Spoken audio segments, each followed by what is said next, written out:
Hi, my name's Brian. I'm 30 years old and I'm from Rochester, New York, and I am HIV undetectable. I acquired HIV from sexual assault 10 years ago. I didn't find out about my diagnosis until about 4 years later.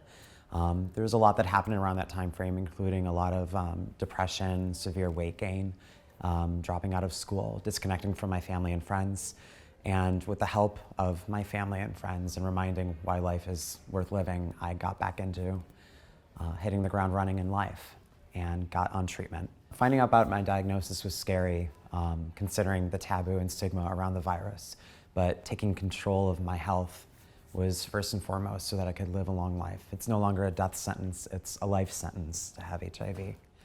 And I've been open about my status for the past 3 years, shared my story on Facebook, told the world about what this is, and what it really is that it doesn't define me. Growing up in Rochester, New York, I was very lucky to be a part of a very small but inclusive LGBTQ community. And I've been working in the queer community of Rochester for the past 10 years as well. I worked in a gay coffee shop. I currently work at one of the oldest running gay bars in the city, the Bachelor Forum. And I also work for Trillium Health, which is an LGBTQ-focused medical center running a pilot program for the Department of Health, where we are engaging with members of the community to chat with their friends and have them come in and get tested. Knowing your status is just as important as getting a flu shot or going to the doctor for feeling sick. You know, our sexual health is our health, and it needs to be normalized generally.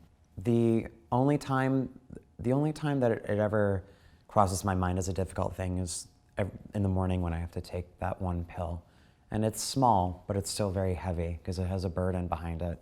And I think that burden is more historical and metaphorical than anything. Because when you think about it, it's just a virus that without treatment for 9 or 10 years, your immune system can become compromised severely.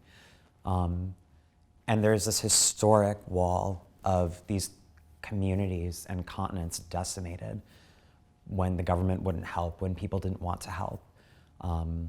And I think that's really the biggest weight of all. And the shame of sex. America has an unhealthy relationship with the concept of sex. We don't talk about it enough, but we want to sell it. But then we have people getting these diagnoses and they're freaking out because they don't understand them. They don't know the reality of what they're capable of, if they're able to still live. You know, people are still dying, killing themselves in 2020 over a virus that can give them that life sentence that they deserve just as much as anyone else.